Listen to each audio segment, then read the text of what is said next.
Hello and welcome back to Introduction to Physics Labs. My name is Paul Eric, and today we're going to be doing Lab 3.2a, which is entitled Mechanical Waves.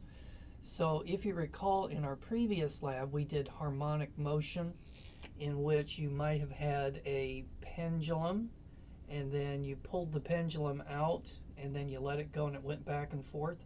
So that was oscillating in time. Today we're going to be looking at things that oscillate both in time and space.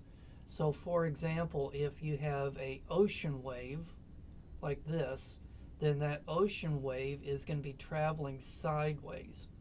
And then it's going to have a period, so that means that after a certain period of time goes by, it's going to repeat itself. But also, it's going to be repeating itself in space. So after it travels a certain distance, it will repeat itself.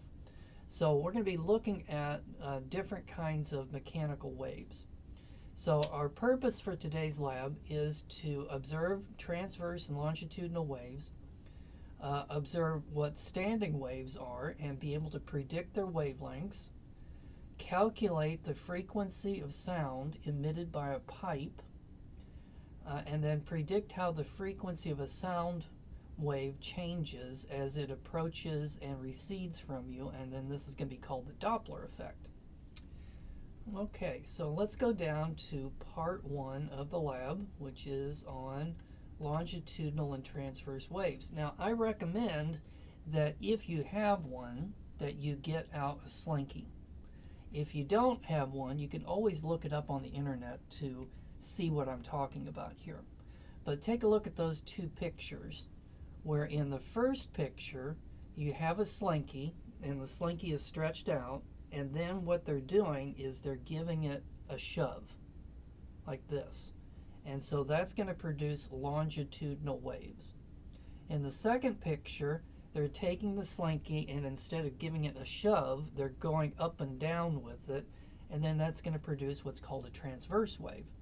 So we want to look at examples of both longitudinal and transverse waves. So we're going to go to the internet and we need to find the physics classroom Slinky Lab. So Google that, and then when you go to it, this is hopefully what you're going to see.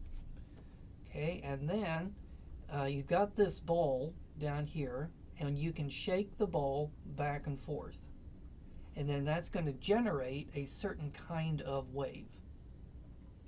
Now over here you can control the density of the Slinky, but we're not going to do that. You can control the tension in the Slinky, but we're not going to do that. But we are going to be changing the damping of it.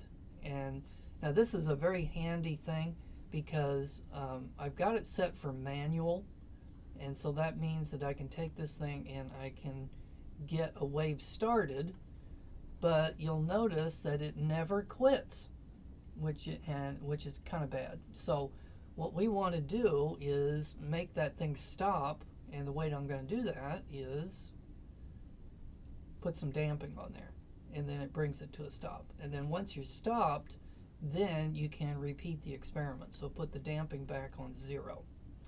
So we can have this end of the Slinky here attached to the wall, so that's the fixed end, or if we click on this, then this thing will be allowed to move back and forth, but we're not going to do that. So we're just going to have the fixed end, so you don't need to worry about that.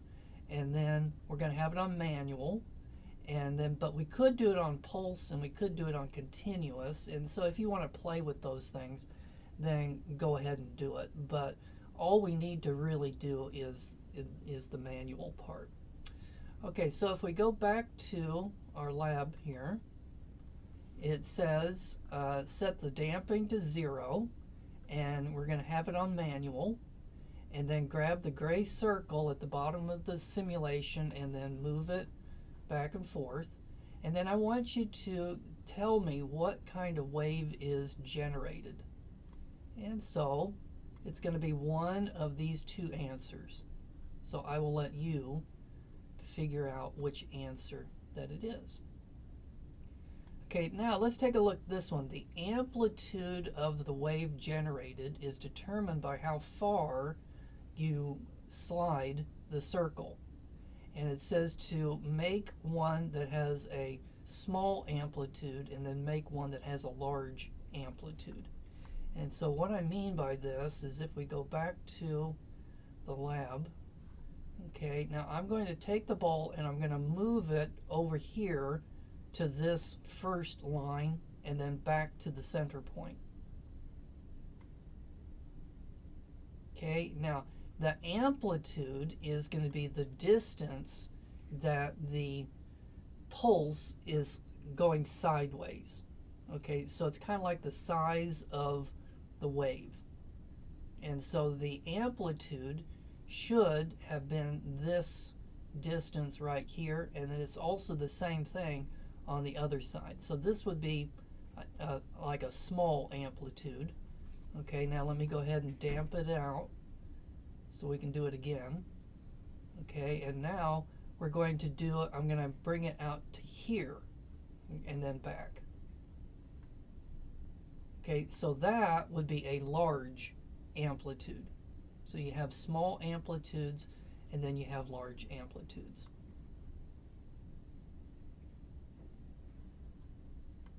All right, so now let's go back to the lab here, and you're going to fill this in. So now move the ball back and forth 1 oscillation per second. Okay, what is that called?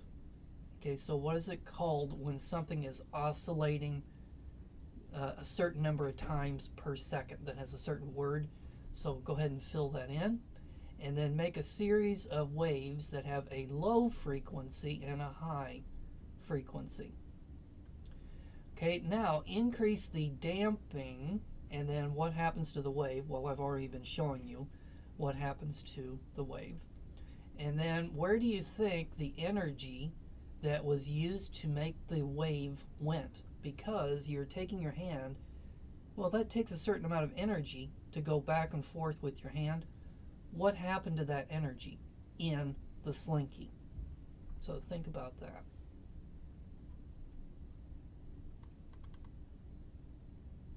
Okay, now I want you to go to the internet and I want you to find a video showing a slinky with a longitudinal wave in it.